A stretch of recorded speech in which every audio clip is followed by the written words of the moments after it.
Ek gaan vanoggend met jou praat oor die wederkoms. En dit is een van die mees kontroversiële, ek wil amper sê, onderwerpe wat ons daar kan kyk, en elkeen het sy opinie, en elkeen het 'n besluit van wanneer die Here gaan kom. Ek onthou, nou lees ek al die stories op, het jy onthou op die jaar 1900, nie van ons het daardie nog geleef nie, het hulle die wederkoms verwag. Het hulle gedog met die draai van die eeu van 18 na 19 sal Jesus kom. En nou dink 'n mense het geleer, ouens het gefaal, ouens het hulle besef nie, hulle teorieë was verkeerd. Toe kom die jaar 2000 met Y2K.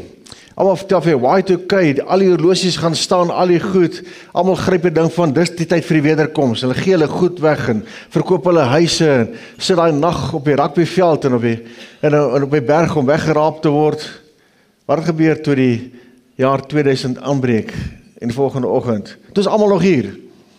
En toe het ons weer 'n teorie, gaan hulle werk uit met die feeste. Ek verstaan in al die datums en feeste en goedes en die jaartalle en die Joodse jaartalle en al hierdie goed en 1988 kom toe op van dit moet die wederkoms wees. Die wegraping. En ons is nog hier. Toe dit nie werk nie, toe word dit 2012. En ons is nog steeds hierso. Ek wil vanoggend dat jy vir jouself kan vasmaak dat baie keer wanneer mense kyk met 'n probeer om te bepaal wanneer Jesus kom, kyk ons nou net die prentjie wat ons het. Ek kan nou sit met 'n klomp sendlinge, hulle sê nee, Jesus sal kom wanneer elke nasie gehoor het. Hy sê dit in Lukas. En hy sê so elke etniese groep moet hoor. So nou werk ons hard dat elke etniese groep kan hoor sodat Jesus se wederkoms verhaas kan word en ons kan sien dat hy kom. En ons is nog hier. En ek onthou, jy verstaan met ouers dan werk hulle uit. Jy verstaan datums met die 7 jaar weke, ons is nog by 6000 jaar by, so Jesus moet nou die naby wees, die wederkoms moet nou naby kom, en ek meen, ons moet die millennium ingaan, so 'n klomp goed wat gesê word, en 'n klomp teorieë, wat ouens vasglo, en soveel kontroversie veroorsaak, en ons verskil met mekaar, en beklei met mekaar oor, hier is die regte ding, en elke net so een blokkie gehad, het nie die volle prentjie gehad. Ek wil hê vanoggend, dat jy moet verstaan, wanneer die Here 8 biljoen mense moet bestuur, is jou en my se blokkie baie klein. En as hy 'n wederkoms moet organiseer, kyk jy na 'n hele wêreld en wat oral gebeur. En hy sal dan besluit wanneer dit tyd is vir sy seun om te kom. So ek het 'n datum.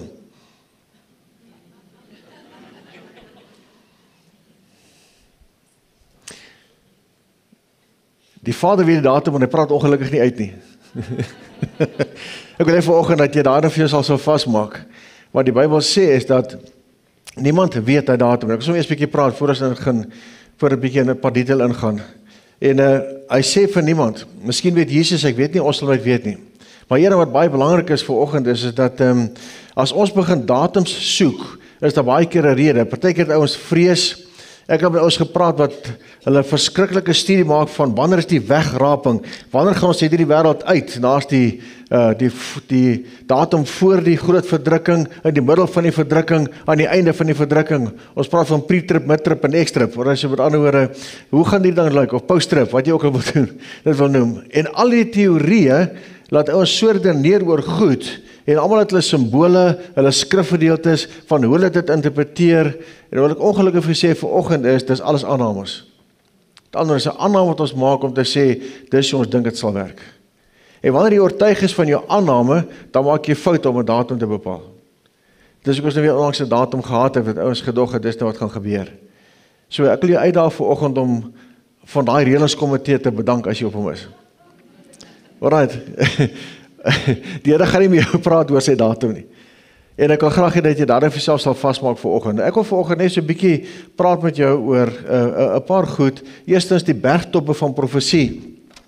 Hoekom ek dit wil doen is dat ons verstaan dat as jy die Bybel lees, is daar sekere goed waar ons nie datums kan vasmaak nie, daar's tye wat ons het.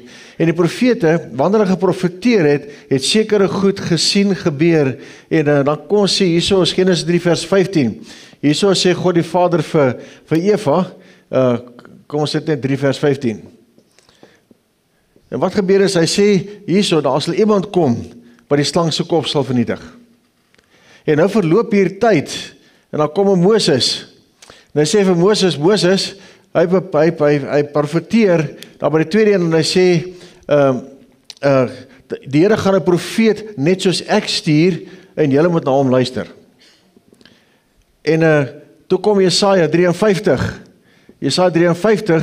nog 'n bergtop van profesie, en hy verklaar wat Jesus sal doen in detail, met ander daai maak vir hom, is vir hom goed dat hy mee werk, en dan uiteindelik kom Jesus, en jy sien ons dat Jesus kom, en tussen hierdie bergtoppe is daar valleie van tyd, wat ons nie kan bepaal vanuit 'n profesie uit nie.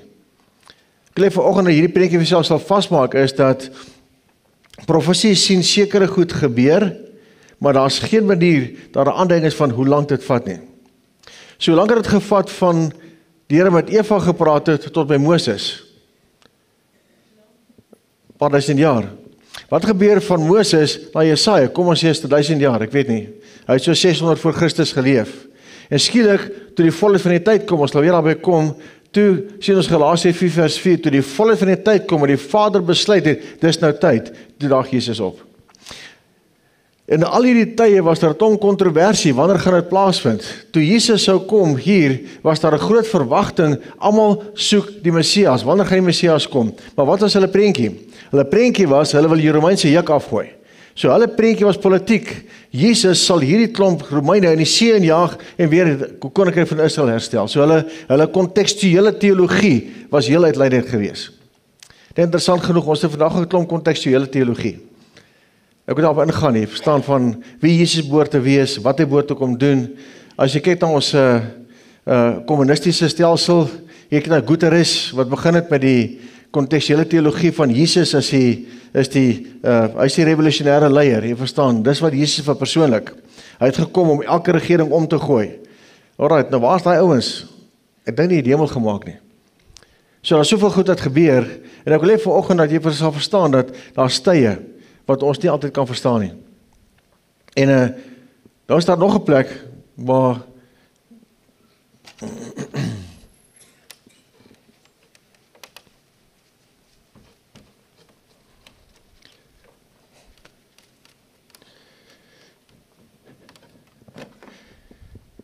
hierso het Jesus opgevaar hemel toe. Hier's 'n bergtop, met ander woorde, en die engele staan daar, sê, soos wat julle Jesus sien weggaan, so sal hy weer kom. En nou is hier 'n wederkoms, wat hierso is. Kom ons maak die berg daarso, ons noem ons sommer daarso. Daar is die wederkoms. En dis 'n klomp goed hier, wat gaan gebeur, wat profeties ook in die Bybel verklaar is. En 'n klomp profesieë, wat ons probeer om te sê, ons maak die tye vas daarvan. Nou is nog baie keer kyk na die Joodse jaartalle, die simbole van dit, en 'n klomp goed. Maar niemand weet wat die Vader bepaal het, wanneer Jesus terugkom nie. Hy moet 'n besluit neem oor die aktiwiteite van die kerk en mense, oor 8 biljoen mense. Hy moet 'n besluit neem oor wie is nou skaapnasies, wie is nou boknasies, en al hierdie komplekse goed wat gebeur. En daar is tog sekere merktekens wat hy vasgemaak het, om te sê, dis wat sal gebeur. Kom ons sê bijvoorbeeld kom ons noem sê die slag van Gog en Magog. Ons gaan vinnig daarna kyk. Met ander woorde, daar is sekere profetiese merktekens. Ons weet nie wanneer hierdie gaan plaasvind nie. Kom ons sê ons, in hierdie vallei, is ons hierso, gaan ons so 'n mannetjie teken, ons is nou hier in hierdie vallei. Ons ken nie die tyd vorentoe nie, al wat ons weet is, hier is 'n gebeurtenis wat moet plaasvind. Dan is daar die slag van Armageddon, daar is 'n hele hoop goed wat moet plaasvind, voordat Jesus sal kom. Nou as jy Matteus 24 en Lukas 21 lees, kom jy agter, Jesus sê 'n klomp goed, dan sê maar dis nog nie die einde nie. Hy noem oorloë, natuurrampe, hongersnode, al hierdie goed wat hy noem, en daar's 'n klomp goed wat in hierdie vallei gebeur, wat ons kan sien, ja, ons kan sien, die woord was waar. Baie interessant by die aardverwarming, daar 'n klomp argumente, hoekom die aardbewings meer word, en die vulkaniese aktiwiteite vermeerder ook. Nou die klomp teorieë, ons sê nee, die instrumente is meer akkuraat, ander sê nie dat dit verbeter, so daar's weer 'n groot kontroversie oor, wat sê die wetenskap oor die huidige situasie. Nou, wat Jesus gesê het is, dit sal kom. Ons sien dit kom. Die volgende wat ek graag wil sê rondom die eindtye is, die eindtye is nie 5 jaar nie, is ook nie 7 jaar nie. Daar's 'n eindtydproses wat waarskynlik al 'n paar 100 jaar aan die gang is. Ek wil julle uitdaag vanoggend om my verkeerd te bewys, maar ek wil sê dat daar's 'n plek waar as die Here sê dis wat gaan gebeur oor tyd, dan gaan dit gebeur oor tyd. Het kan 100 jaar wees, dit kan 50 jaar wees. Maar een wat ons moet verstaan is dat dan ons mense dink, soek ons 'n kort tydjie. Ons soek 'n quick ding. En dan ons kan merkie maak as jy ons hom gesien. Nou, hoekom ek dit doen vanoggend is dat daar is 'n belangrike plek wat ons moet weet wat ons posisie vandag moet wees. Hoe gaan ons hierdie ding doen? So, ek wil net verstaan dat ons is weer by 'n plek, is 'n bergtop waar Jesus hemel toe gegaan het. Hy sê ek sal weer kom, daarso. Ons sal net nou kyk na 'n paar goed. En tussenin in hierdie jaar, 2000 jaar wat al verby is, en miskien nog langer, gaan ons dalk klomp goed sien gebeur, wat die Bybel sê, dis geprofeteer. Maar daar's nie 'n datum by nie. Het sal baie lekker gewees, Here, ons sê, want 20 Julie 2030 het ons slag van Gog en Magog. Ok, dankie, dan kan ons afmerk. Ons kan solank ons bankers grawe, ons kan regmaak. Hy doen dit nie. Want sy doel met sy kerk was nie, dat ons eindtyd expos moet wees, om te bepaal wanneer hy gaan kom, en sit te wag vir hom nie. Hy het die kerk 'n opdrag gegee. Nou ek net vanoggend jy sal weet, is dat baie van die beweging van tyd, wat ouens dan nou mee besig is eintlik net om 'n kontroversie te veroorsaak. Al wat hy wil doen is, hy maak ons kwaad vir mekaar. Een sê, ek glo so. Ander sê, ek glo so. En dan slaak jy so, hulle sê, dankie tog, hulle beklei met mekaar. As jy kyk na die hele kontroversie tussen Dani Botha en wat ek dink Rooi is, sê ou se naam, weet, hy gaan sy sondes en dit, 'n hele geveg wat aan die gang is, die verdeeldheid wat veroorsaak, wat ek sê, dit is nooit God se plan nie. So is 'n scheme of the devil, om te keer dat die kerk kragtig is om te doen wat hulle moet doen. Waar ons vashaak by nonsens. So, as jy vanoggend wil weet wat die boodskap oor is, stop jou nonsens. Ok? Kom ons raak nie verstrengel en 'n klomp goed wat nie nodig is nie. So ek gaan 'n paar dinge praat oor die akkuraatheid van profesie, wat ek dink baie belangrik is om te verstaan, is dat wanneer die Here in sy woord sekere goed sê, dan is hy ernstig daaroor. Kom ons kyk die eerste een is, ek wil kyk na Tyrus. Ons ken die verhaal van Tyrus en Sidon, Jesegiel 26 vers 1 tot 14. Nou Jesegiel is so, hy was gebore so 720 voor Christus. En hy is so by 658 as hy oorlede. So met ander woorde, daar's 'n tydspan wat Jesegiel tydens die ballingskap het hy geprofeteer. Kragtige woorde wat goed vir hom gegee het. En hy profeteer oor Tyrus en Sidon, en hy sê oor Tyrus, hy sê dat mense sal daar waar jy was, hulle nette droog maak. Baie interessant. En hoe akkuraat was die profesie? Ek het ongelukkig die foto wat ek gehad het van die nette wat op die klippe lê, kon ek nie weer kry nie. En ek wel vir jou kan gee, ek kon net geraak by daai foto uit, ons nou by hierdie kom. In 1936 neem die Franse weermag 'n foto van Tyrus en Sidon. Jy sal sien daar so 'n swart streep. Nou daai stad wat op die eiland was, wat gebeur het is dat Alexander die Grote, hy kon net nie daai stad ingeneem kry nie. Daai manne was te slim vir hom. Hy vervies hom toe en hy besluit toe, hy bou 'n pad na daai eiland toe. Raai wat gebeur, Tyrus word gesloop van al hulle boumateriaal en hy bou die pad om daai eiland van Sidon, om Sidon in te neem. En wat gebeur het is dat daai kaal klippe was deur die vissermanne gebruik om net op droog te maak waar hulle vis gevang het.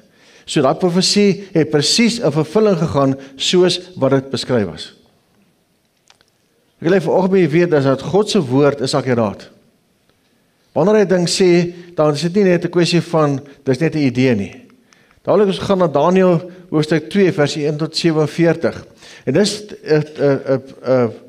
'n droom wat Nebukadneser kry. Nebukadneser was te dink oor die toekoms, oor 'n klomp goed en die Here gee hom 'n droom met hierdie beeld. Ons ken almal die beeld, kop van goud, die bors van silwer, die maag van brons, die bene van yster, voete van koper en klei.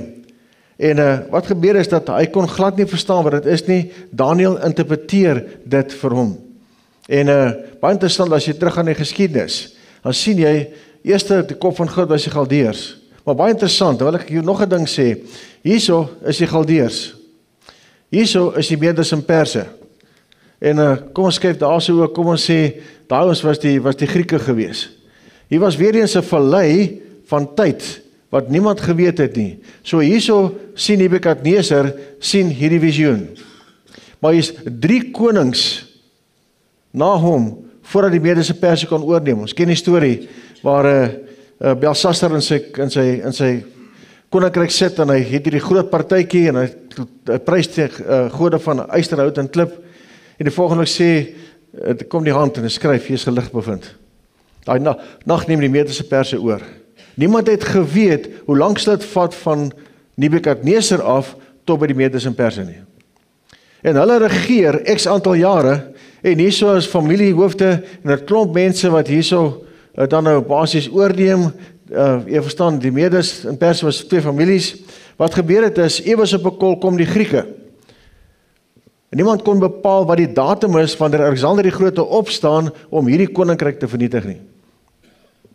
Maar wat gebeur het is, die geskiedenis bewys dat dit wat koning Nebukadneser gesien het presies in die geskiedenis so uitgewerk. Gelees my jou geskiedenis. Baie interessant, 332 voor Christus, toe vind die profesie van Tyrus en Sidon plaas. Alexander die Grote bou die pad na die eiland Tyrus toe. Hy stroop daai hele Tyrus se hele geboue om dan dit te doen. Met ander woorde, dis 300 jaar na dit geprofeteer is, gebeur hierdie goed. So, wanneer God sekere merktekens neersit, het hy 'n doel daarmee. In die eerste plek, hy bepaal die toekoms. Hy bepaal sekere goed wat ons moet weet. So, ek wil net dat jy sal verstaan, dat die geskiedenis, God is in beheer, hy weet wat hy doen. Ons lees ons in Matteus 24, ons lees ook in Lukas 21, hy sê, dit is goed wat moet gebeur. Alhoewel die aardbewings, die oorloë, hongersnode, al hierdie goed, dit is goed wat moet gebeur. So daar is 'n sekere bepaling wat God gedoen het. Ek wil vanoggend met jou verstaan dat ons God is in beheer. Hy weet wat hy doen. En dit is vir ons om ons prentjie te begin verander om te sê, Here, ek gaan saam met U. So ek sê, ek het bedank van die wederkomsredingskomitee. Ek het besef, jy verstaan, ons kan al die teorieë hê, ons kan alles bestudeer, ons kan die goedes doen. Ek wil net so 1 of 2 goedjies vir jou gee, dat jy verstaan, dat profetiese woorde is akkuraat. Maar die tydspan ken ons nie. Het is belangrik om daai beginsel vir jou neer te lê. En ons het nog gekyk na die Romeine wat die bene is. Nou wil ek 'n kontroversiële vraag ingooi. Is die voete van klein yster die Europese Unie? Een sê ja. As ek nou sê nee. So die volgende punt van kontroversie is, ons gaan verduidelik, wat is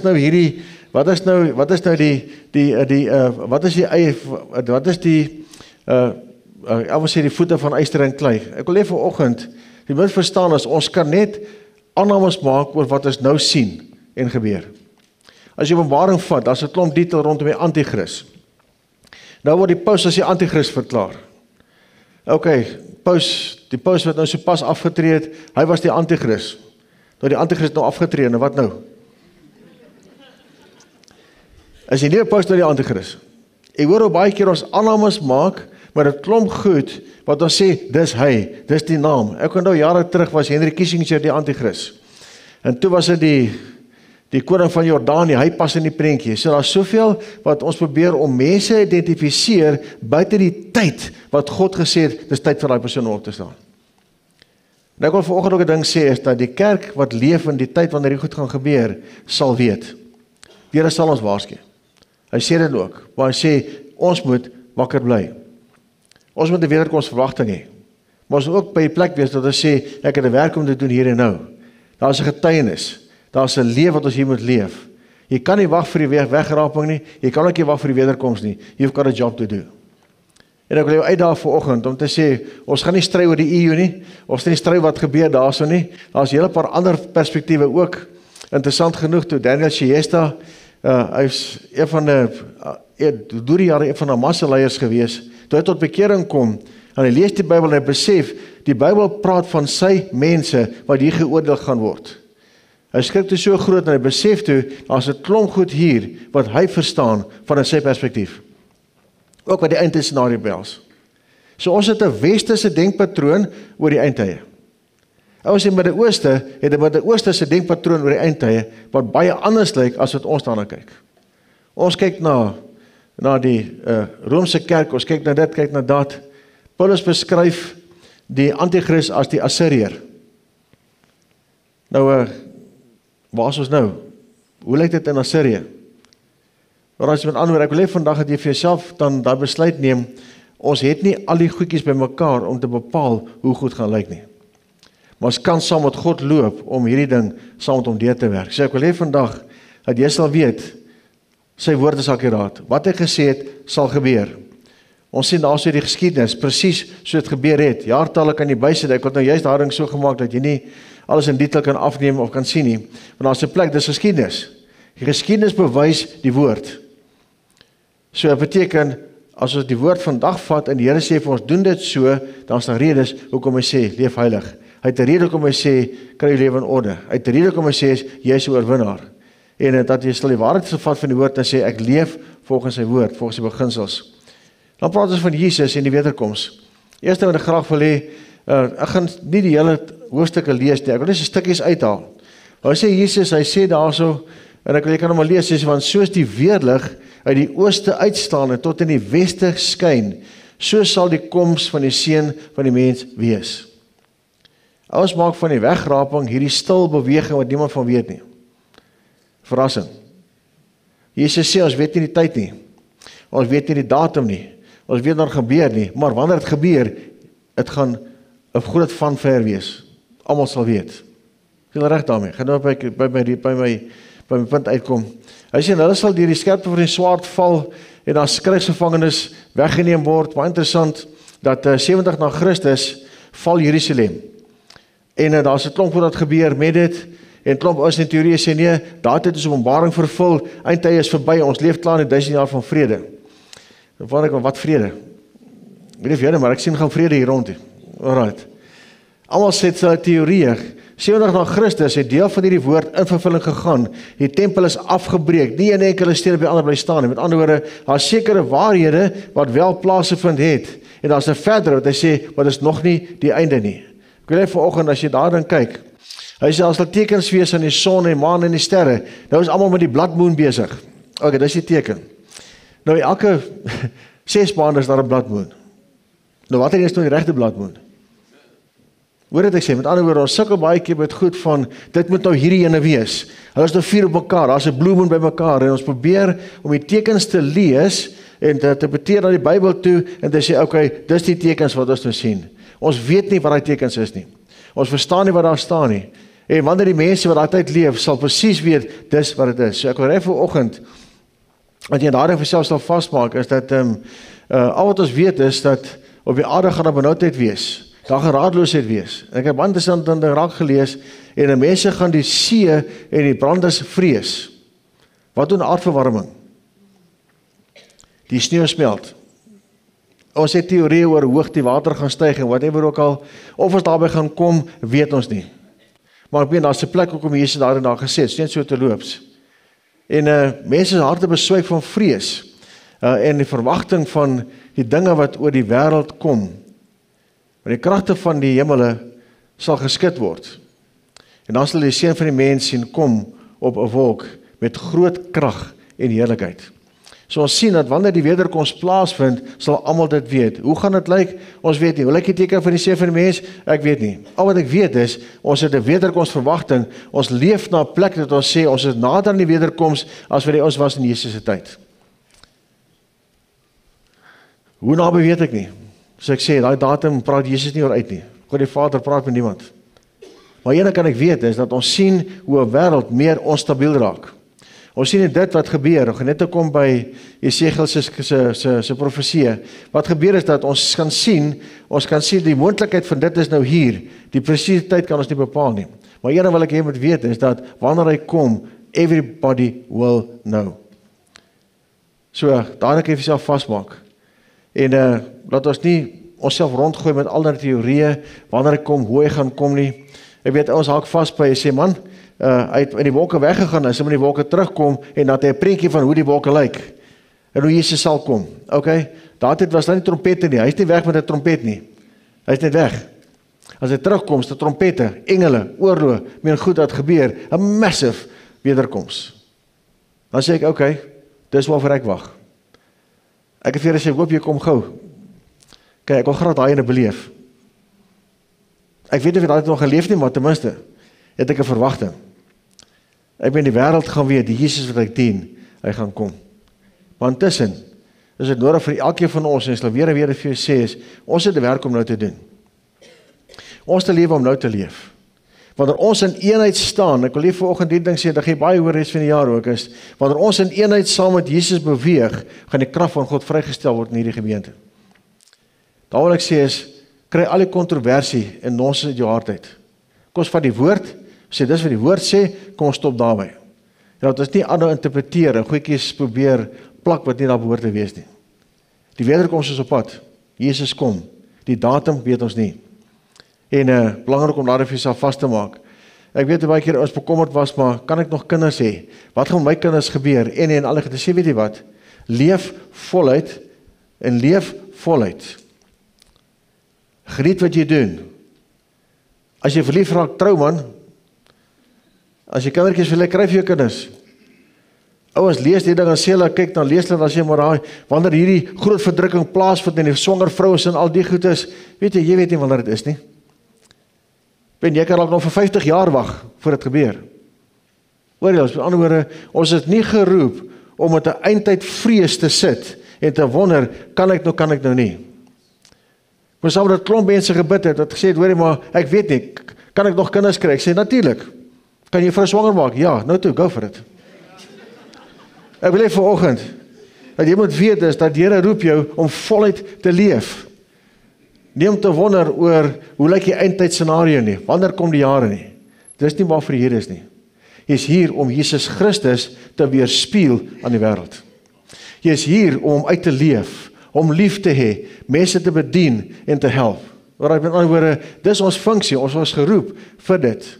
So wanneer hy kom, sal dit duidelik wees. Jy verstaan, as jy geen teken kry nie, ek is nog steeds 'n eindtyd fanatic.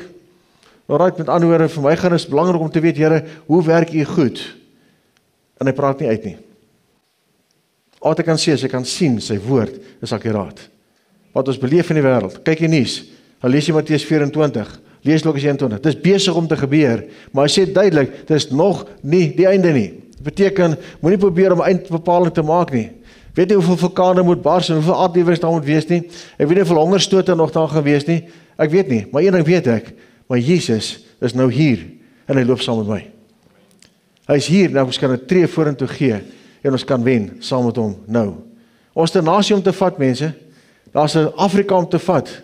Daar's magtig goed wat God deur ons kan doen. Maar een ding is, ons moet kom in die plek wat ons 'n keuse maak om te sê, Here, ons gaan in eenheid saam met U met mekaar hardloop. Dis 'n belangrike ding. Gaan ons verskil oor sekere goedjies natuurlik, maar ons kan een ding saamstem is dat ons almal is pad na dieselfde plek toe. Ek gaan Jesus tegemoet gaan. Of dit is met die wederkoms of ek my voet in die graf sit na dit voor die tyd, ek gaan jy daar kry. Ek weet nie, gaan ek dit daar kry? OK. So ek wil hê vanoggend dat ek wil ook hê ons moet vasmaak. Daai skrif, dis baie belangrik. Hy sê, maar broeders, ek wil nie dat julle onkundig moet wees met betrekking tot die ontslapenis nie. So dat julle nie treur soos die wat ander wat geen hoop het nie. As ons glo dat Jesus gesterf en opgestaan het, dan sal God ook so die wat in Christus ontslaap het, saam met hom bring. Want dit sê ons vir julle, deur die woord van die Here, dat ons wat in die lewe oorbly tot by die wederkoms van die Here, die ontslapenis hoegenaamd nie voorstel wees nie. Want die self sal van die hemel af neerdal met die geroep, met die stem van 'n aartsengel, met die geklank van die besuin van God, en die wat in Christus gesterf het, sal eerste opstaan. Dan sal ons wat in die lewe oorbly, saam met hulle in die wolke weggevoer word tegemoet, die Here tegemoet in die lig. So sal ons altyd by die Here wees. Daar is die wegraping. Die interessante ding sê, Henog het nie gesterf nie. Die Here het hom kom haal, dit was 'n wegraping. Elia het ook nie gesterf nie. Die cherubim hom kom haal, dit is 'n wegraping. Wat ek hoor of verstaan is dat wanneer Jesus kom en wanneer sy heerlikheid aan die wêreld verskyn, word ons verander, gaan ons saam. So kom ons vergeet van 'n 7 jaar en 'n pre-trip en mid-trip en 'n post-trip, wat sê wat trip jy ook al wil vat buite dit nie. Kom ons kom in die plek dat ons sê, wat ek glo die woord sê is, wanneer Jesus weer kom, vind daar 'n plek plaas wat ek en jy, wat dalk nog daai tyd leef, verander word in 'n oogwink en ons gaan hom tegemoet. Hoe lyk die tyd tussenin? Ek weet nie, maar een ding weet ek, ons gaan hom tegemoet. So kom ons stry met mekaar oor aannames en goed wat ouens dink gaan gebeur nie. Wat ek daar hoor is, wanneer hy kom, sal die wêreld weet en ons gaan saam. Kan jy daarmee saamgaan? So, ek wil hê vanoggend dat ons kan sê, goed, daar is 'n wegraping. Met ander woorde, daar is 'n plek wat jou liggaam in 'n oogwink gaan verander en jy gaan opvaar met jou verheerlikte liggaam Jesus tegemoet. So, daai ding is vas. Die tyd en presies hoe en wanneer en die fases het ons nie idee van nie. So, ek wil hê met jou aannames laat vaar om te sê, weet jy wat, as ek leef, gaan ek saam. Ek wil daarvan wil jy seker maak. Jy wil nie langs die pad iets verloor en dan kan jy nie saamgaan nie. So ek wil jou uitdaag vanoggend om te kom by die plek waar jy kan sê, die Here weet wat hy doen. En hy sal vir my sê as dit nodig is. Hy sal vir jou sê as dit nodig is. Hy gaan ons nie in die duister laat nie. Kyk, ouens praat baie oor, ja maar ons kyk na die eindtye, kyk na soveel goed, soveel ouens wat probeer aannames maak oor wat gebeur. Maar ek wil sê vanoggend vir jou is dat ons het nie nodig om al die aannames te maak nie. Jy leef vir vandag. En ek wil, voor ons by daai versie kom, die slag van die Gog en Magog, wat nou op pad is, baie interessant. Ek wil net so terloops noem, as jy Jesegiel 38 en 39 lees, is daar sekere nasies wat oplyn, wat Israel moet binnenval. Een van is Rusland, daar is Turkye, dis Iran, dis Irak as ek reg onthou, Sudan, interessant genoeg. En ons sien dat daai mense ooreenkomste sluit, saam beginne werk, al die goed. Ons sien daar's 'n proses aan die gang, waar ons kan werk na 'n slag van Gog en Magog. Alright? Nou kom ons, nou gaan ons weer datums begin maak, miskien teen 2030, miskien teen dit. Nou sê vir ons, weet jy wat? Putin is die drywer agter hierdie ding. Maar as Putin môre doodgeskiet word, waar gaan dit dan heen? So ons kan sien, is 'n proses aan die gang. Ons kan sien die nasies, wat Jesegiel sê, hulle is die ouens wat gaan aanval, kan ek sê, dan sien ons, daar's 'n groei en 'n herstrukturering besig om plaas te vind. Dit beteken nie, ons is nou by die tyd waar dit môre gaan gebeur nie. So ek wil hê vandag dat jy nie in vrees leef, oor ouens wat klomp kommentaar het oor dit nie. Daar gaan dalk 'n dag kom, wat ons weet, Putin maak sy verklaring, want hy is op die oorlogspad, hy wil Europa vat, hy wil sy ou empire wil hy herbou van die Russiese federasie, en hoe ver gaan hy kom, weet ons nie. Hy is 'n ou man, hy is oor die 70. En hy is besig om vyande te maak in sy eie kring. So in ander woorde, ons weet nie wat gaan werk nie. Die Here weet. Soos hy Hitler gestop het in sy spore, om die wêreldryk te vestig, kan dit wees met Putin, enigiemand wat buite God se plan en wil beweeg, hulle gaan nie slaag met wat hulle wil doen nie. Tot die Here sê, dis tyd, gaan voort. En daai leiers sal opstaan en doen wat hulle moet doen. Is jy reg daarmee? So ek wil net sal weet is dat God is akkuraat in wat hy doen. Hy bestuur dit. En ons kan wonder, ons kan vra, ons kan klomp goeders doen. Ek ben selfs soos Xi Jinping ook. Ek ben almal vrees hom. Weet, hy wil die wêreld oorneem. Hy is ook al 'n ou man. Met baie weerstand oor hy van sy eie mense uitgehaal het. Gaan hulle oorleef en dit reg kry? Ons weet nie. As God sê dit is so, sal dit so wees. As hy sê nee, kan dit doen wat hulle wil. It's not going to happen. En al wie sê vanoggend is dat die God wat ek dien, wat ek mee saamloop, weet wat hy doen. Hy bestuur die wêreld. Hy bestuur die nasies. Ons lees in Openbaring 1, waar Johannes skryf, hy sê, Jesus Christus, wat die koning is van die nasies, hy bestuur hulle. So ek het vrede, wat gaan gebeur? Gaan gebeur. Maar ek het 'n passie om te sê, Here, wat ons hier moet doen, wil ek graag hier doen. Ek kan niks in die wêreld daar buite doen nie, maar ek kan 'n verskil maak hier. Ek wil jou uitdaag om te kom by die plek wat ons sê, kom ons maak 'n verskil waar ons is. Kom ons hou styf vas aan die hoop wat ons bely. Want ons kan op God staat maak, hy sal doen wat hy beloof het. Ek wil die stelling saamvat met jou. En hy kan weet, as hy gesê het, dis wat dit is, sal dit so wees. Wat is die belofte aan die kerk? Ek sal julle krag gee. Ek sal julle bemagtig. Julle sal 'n verskil maak. Julle sal my getuies wees. Hy sê ek sal met julle wees al die dae van julle lewe. Beteken as jy vanoggend hier sit, dat jy kan sê Elke dag van my lewe is God met my. En ek wil net ons beperkende denke beginne verander, om te sê, Here, as U in my is, wie gaan my keer? En die enigste rede hoekom ons sukkel, is ons dink verkeerd. Ons het vir jare gekondisioneer om magteloos te dink. Alright, en wat dan gebeur is dat as ons sê, maar al God se krag is binne in jou, sê ja, dit is 'n feit, maar het jy maar in die lewe vanoggend wat jy moet hanteer?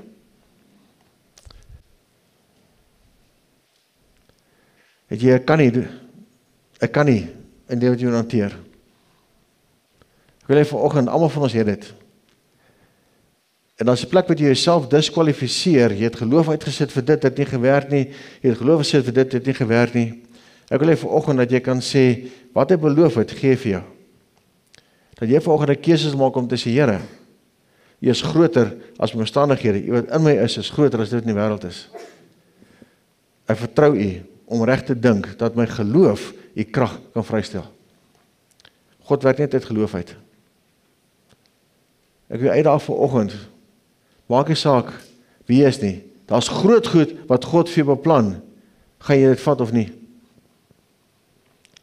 Of jy nou 15 is, of 20 is, of 30 is, of 80 is, kan jy vanoggend sê, die beste deel van my lewe lê nog voor.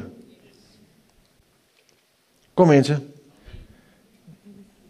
as jy kom in die ouder, ek kom, as raak ons bekommerd oor aftrede, en het ek genoeg geld, en dit en dat, en ek het besluit, Here, ek wil avontuur hê, tot die dag het my kom haal, met of sonder geld, met of sonder sekuriteit van 'n aftrede hoekie, en 'n aftrede huisie, en whatever.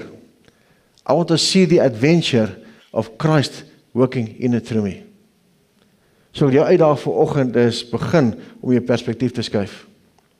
Jy kan soveel sekuriteite by mekaar maak as jy wil. As jy ekonomie in mekaar tuimel vir watter rede ook al, het jy alles verloor wat jy bymekaar gemaak het. Wat doen jy dan? Ek onthou jare terug toe Chili se ekonomie in mekaar val, het alle ryk mense, groot klomp van hulle, selfmoord gepleeg, want hulle het nie kans gesien om weer onder te begin nie. Baie Christene gaan hulle geloof opgee, want was gebou op die voorspoed en die sekuriteit wat ek kon skep deur geloof wat ek het in die wêreld rondom my. So kan jy vandag, ek daag julle groot uit vandag, kan jy vandag sê, Here, ek wil avontuur hê vir die res van my lewe. Maak saak hoe oud jy is nie. Ek kan jy hom toelaat om jou te hervorm. En daarom is dit nodig om, sê daar sê, laat ons dan voortdurend aandag gee aan mekaar, oor hoe ons mekaar aanspoor tot liefde en goeie dade. Wat maak jy met jou vriend, met jou broer, met jou suster? Wat sê jy vir hulle? Oh, my broer, ons president alweer. Oh, die ekonomie. Of kan jy sê, ons het 'n groot werk om te doen. Ons kan die wêreld omkeer. Ek wil vanoggend jou hart aanspreek en jou hart, hier so binnekant. En sê, jy het soveel wat jy kan gee. Kan jy vandag kies om te doen? Kan ons mekaar aanspoor? Kan ons in eenheid kom, dat die heerlikheid van God sal val op hierdie plek? Dat mense sal jaag van die ander kant af, tot kom kyk wat hier gebeur. Ek onthou iemand getuig eendag in die Vrystaat, so 'n klein Pinksterkerkie, en die Here giet sy gees sit op hierdie plek. Nou vertel die oom, hy sê, man, hy sê, dat het vrouens nog hierdie stiletto hakies gehad, daai dun hakies. Hy sê, hulle dans daai vloer, dat is houtvloer blijkbaar, dat daai stiletto hakies so insteek in die houtvloer, en hulle dans uit hulle skoene uit. Dit, okay, dit is daar gewees. Hy sê, en 2 keer kom die brandweer daaraan, want die buurman bel, en sê, hoor jy, die kerk brand. Die vuur van God was sigbaar oor daai kerkie. Hulle het so 'n kragtige lewing beleef, die teenwoordigheid van God, soos dit was, in die tye van Handelinge. Nou sê ek, Here, ek is jaloers, ek soek dit hier. Wie nie van jou, hy sê, Here, kry ons by die plek waar ons dit kan beleef, waar die heerlikheid van God en die krag van God ons so aanraak, dat ons kan sê, jy verstaan, ek dans uit my skoene uit. Ons nou sementvloer, maar, is okay. Ek weet nie of jou hakies dit gaan reg kry nie, maar ek wil net vandag, dat jy kan sê, Here, ek soek daai avontuur by U. Teken eenheid in gebed, teken onsself net voor die te bring in nederig. Here, ons het dit nie, wys ons, help ons, leer ons. Is jy reg met dit? Ek wil jou uitdaag vanoggend, sê kom ons vertrou die Here vir 'n herlewing wat ons gemeente sal skuif, maar die land sal skuif. Dis nie een se prentjie nie. Dis 'n gemeente wat sê, Here, ons is nie die beste nie, maar ons is beskikbaar. Hoor julle my? Baie dink ons moet hierdie superheilige ouens wees, so loop so 5 cm bo aan die grond, jy verstaan, so heilig is hy, vol van die Heilige Gees. Ons is nie die beste nie, maar is jy beskikbaar?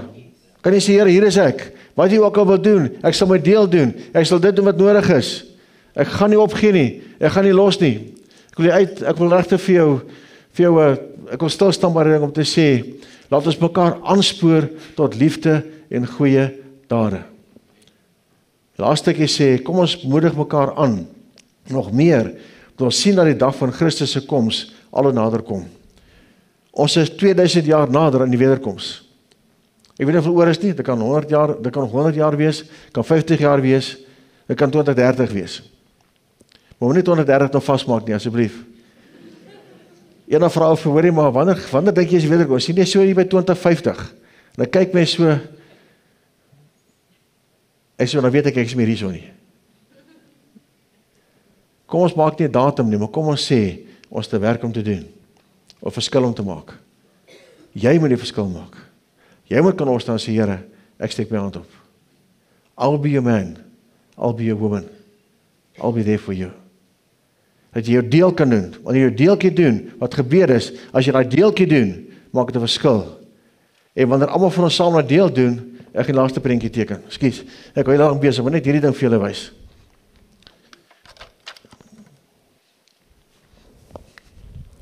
En daardie ding inspireer my so, dat ek sê, Here, ek wil dat die vuur by groter brand.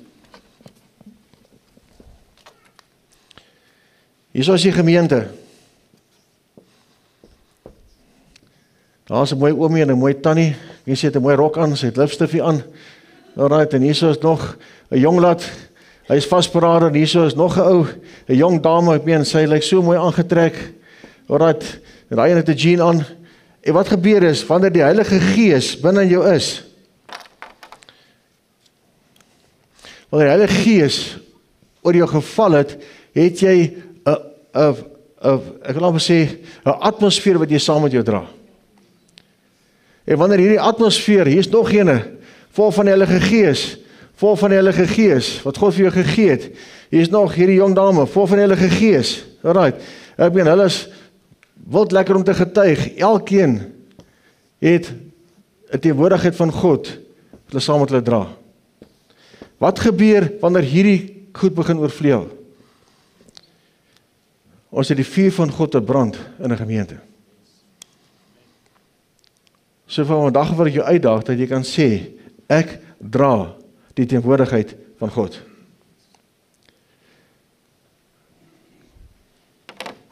En ek dink ons moet dit saam doen. Ons dink baie keer diskwalifiseer, maar ek het nog hierdie fout, ek het daai fout, weet jy wat? Nie een van ons is perfek nie. Nie een van ons gaan alles reg doen nie. Maar as God nie kyk, sê hy, jy is die draer van my heerlikheid. Kan jy vanoggend dit sê vir jouself, ek is 'n draer van God se heerlikheid. Ons gaan hardop saam doen, dan gaan ek julle uitstuur. Maar ek wil hê vanoggend dat jy met 'n missie uitkom te sê, Here, ek gaan nooit weer dink dat ek nie God se teenwoordigheid het nie, want jy het dit. Wanneer jy 'n foutjie maak, beteken dit nie die heerlikheid is weg nie. Hy skakel nie die lig aan of af nie, heeltyd nie. Die heerlikheid bly, 'n foutjie word gekorrigeer en die vlees daar. Hoor jy ons? Ek wil jy uitdaag vanoggend om anders te dink oor wie jy is. Kom ons staan en dan gaan ons hier ding sommer hardop sê en dan stuur ek julle uit vir koffie. Ek wil ons hardop dit sê. En ons gaan sê, ek is 'n draer van die heerlikheid van God. Ek wil hê dit oor jouself verklaar, want dis wat jy doen. Kom ons begin, 1, 2, 3. Ek is 'n draer van God se heerlikheid. Vader, ek seën hierdie ons vandag, Here, om heeltyd bewus te wees van u Gees wat in hulle binneste is. Here, ons soek herlewing. Ons soek dat die krag van die heerlikheid van Christus sal val in hierdie plek. Here, ek sal my deel doen. Ek sal my hart oopmaak. Ek sal my gees oopmaak dat wat binne my is, sal na buite toe uitvloei. Mense sal die teenwoordigheid van God voel wanneer ek by hulle is. Vader, ek seën elkeen vanoggend, Here, om 'n wete en bewuswording te hê van u heerlikheid binne hulle. U korrigeer ons. U laat ons groei. U sorteer sonde uit. U doen dit want u sê ek wil van jou 'n mens maak, 'n instrument wat my lewe sal gee. So Vader, ons wil nie fokus op sonde nie, maar fokus op Jesus Christus, wat die een is wat ons volmaak van sy heerlikheid. Ek sien elkeen volgende, Here, met vernuwende denke. Sien elkeen volgende, Here, met vernuwende beweging in hulle lewe om te sê, ek gaan 'n verskil maak, want Jesus is op pad. Ek wil baie doen voor hy kom. En ons dankie daarvoor. Amen.